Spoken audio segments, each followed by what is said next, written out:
facts are black and white ideas, thoughts, and understandings. The ideas that say truth and reconciliation are important. Residential schools were cultural genocide, leaving an intergenerational gap. That I am a treaty person, and treaties are meant as long as the sun shines, the river flows, and the grass grows. And in schools, it is important to incorporate Indigenous knowledge and perspectives. These concepts flow through my thoughts. I feel like there are sides, like I am for or against them, and that there is a right way or a wrong way to recognize reconciliation and understand what being a treaty person means. I want to have the right answers, to say the right answers, because I think to me, this shows that I understand and know what is important. Miskasowin is so much more than the facts. Without recognizing that there are different ways of thinking, and that we each have our own feelings towards these complicated ideas or facts, and without trying to recognize where these feelings come from, we only see racism or struggle to see it. I'm not saying one way is right or wrong. I'm just recognizing how complicated I feel things are. My brain gets swirling, with thoughts and ideas, and I'm a person who looks for a place to fit and put things neatly in a box. But the real world isn't like this, so it leaves me feeling a bit lost. I like Pam Palmer's ideas that the steps to a true apology and reconciliation need to be truth, justice, and then, and only then, reconciliation. It is going to take radical changes, I agree, but at the same time, how do these radical changes actually work? I've had a hard time picturing it. All I know is that it took us 100 years at least to get to this point, so it may take that many again to find healing. Land is a key element. We all live on the land, so it is a part of all of our lives. Considering it one people's over the other, even because of who was first occupying the land, just says that one people's is more important than the other.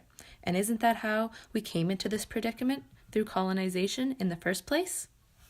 We're immigrants at one time. Many, like the Scottish, Ukrainian, Chinese, and Japanese, were persecuted and kept in camps or used as slave labor force to build the country. Our grandparents and great-grandparents spoke their own mother tongues. Today, I could speak Polish, Ukrainian, German, or French fluently, but the idea of being an outcast kept the languages from being spoken to my parents, grandparents, and great-grandparents, leaving a piece of our ancestors gone, similar to the language loss of Indigenous peoples. In our schools, our teachers were seen as all-knowing.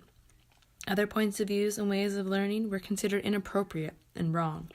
Today, I can talk and tell about the Indigenous peoples as an educator. Unless it comes from their people, though, I am only expressing it with partial authenticity. It is important for me as an educator to give my students the opportunity to hear and be a part of reconciliation from Indigenous peoples themselves. This is where I feel we need to work together. Each individual Indigenous person and white settler also needs to take the time to recognize the role that we each play and what we can do. This may sound harsh, but everything we do is an individual choice.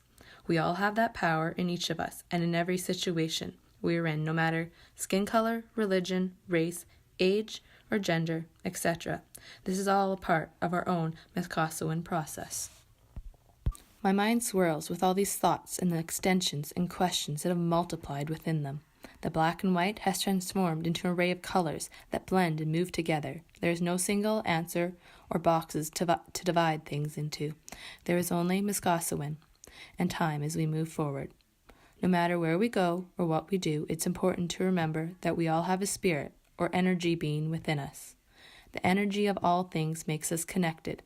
We are connected to the animals, to the land, and most importantly, we are connected to each other. If we could care for each other as people and find healing, then maybe we could put more of our resources towards focusing on recognizing the eighth fire and sustaining our Mother Earth. The aspect of sharing, which is what Indigenous peoples expected with treaties, and what they did with the land and with each other before we were here. So yes, it can be done. We just need to find the will to find the way.